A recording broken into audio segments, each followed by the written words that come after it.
CD Shinde साहब का है और इन्होंने आइडिया, वोडाफोन आइडिया के शेयर लिए हुए हैं।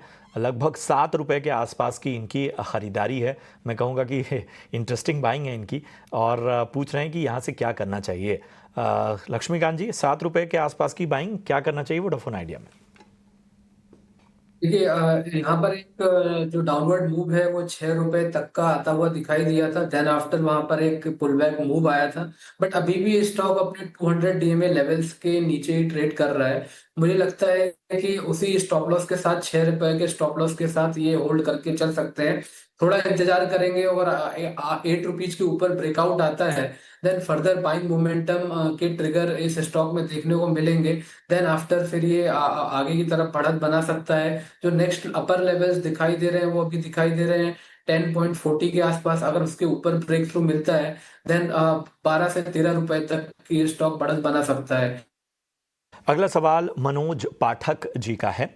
बुरहानपुर मध्य प्रदेश से इन्होंने सवाल पूछा है और इनके पास IRFC है। 2025 शेयर हैं।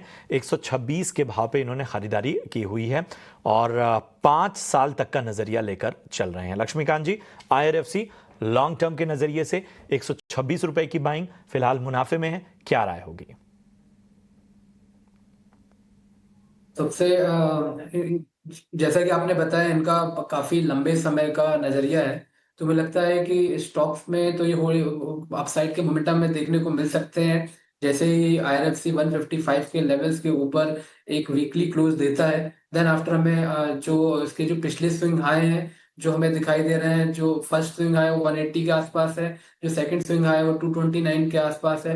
तो मुझे लगता है कि वहां तक इस स्टॉक में एक अपसाइड के ट्रिगर देखने को मिलेंगे। एक बार 155 के ऊपर अगर क्लोजिंग होती है तो मुझे लगता है कि इनको बने रहना चाहिए, और अपने स्टॉप लॉस को अगर ये ट्रेल कर सकते हैं, जो कि अभी आता हुआ दिखाई दे रहा है 108 के आसपास। जब तक IRFC 108 के ऊपर ट्रेड करता है तब तक अपसाइड के ब्रेकआउट एक्सपेक्ट किए जा सकते हैं। और एक बार जब ये 229 के लेवल्स के आसपास आता है तो एक बार फिर से इनको सलाह ले लेनी चाहिए। देन आफ्टर जो भी यहाँ पर फॉर्मेशन होंगे उसके मुताबिक हम इनको फर्दर अपसाइड की और जो भी रिकमेंडेशन होगा, जो भी स्टॉप लॉस होगा, वो सजेस्ट करेंगे। तो आपको रिव्यू करने की सलाह आने वाले जो लेवल्स हैं उनको देखते हुए। अगला सवाल सीमा पोखरकर जी का है और इन्होंने शिपिंग कॉरपोरेशन ऑफ इंडिया पर राय जाननी चाहिए। 700 शेयर हैं इनके पास और 258 के भाव पे इन्होंने खरीदारी की हुई है। 6 महीने का नजरिया लेकर चल रही हैं सीमा जी। तो shipping corporation of India 6 month के नजरिए से 258 की बाइंग है इनकी। सचिन जी बताइए क्या सलाह होगी?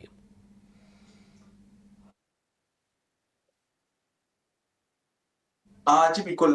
देखिए, अगर हम देखें तो शिपिंग कॉर्पोरेशन इंडिया का अभी ओवरऑल जो चार्ट है वो कुछ लाइक बहुत ज्यादा फेवरेबल नजर नहीं आ रहा है। रिसेंटली एक पुल बैक मूव हमने स्टॉक के अंदर देखा था और उसके बाद में जो है वापस से एक साइडवेज मोमेंटम कंटिन्यू करता हुआ स्टॉक नजर आया। ऑन दी हायर साइड मुझे लग रहा है 228 230 यही एक इंपॉर्टेंट लेवल्स है, और जब तक डिसाइसिवली इसके ऊपर स्टॉक सस्टेन नहीं करेगा तब तक मोमेंटम जो है वो साइडवेज ही रहेगा। सो 230 228 ये लेवल्स को ध्यान में रखना चाहिए। मुझे लगता है ये फर्दर लेवल्स के ऊपर अगर स्टॉक निकलता है, डिसाइसिवली सस्टेन करता है, तो फिर पॉसिबिलिटीज बनेगी करीब 245 से लेकर 248 तक के रेंज को टेस्ट करने की। अगर थोड़ा सा like short to medium term का नजरिया लेके चल रहे हैं तो पोजीशंस में बने रह सकते हैं। लोअर साइड में स्टॉप लॉस 212 का फॉलो करना रहेगा।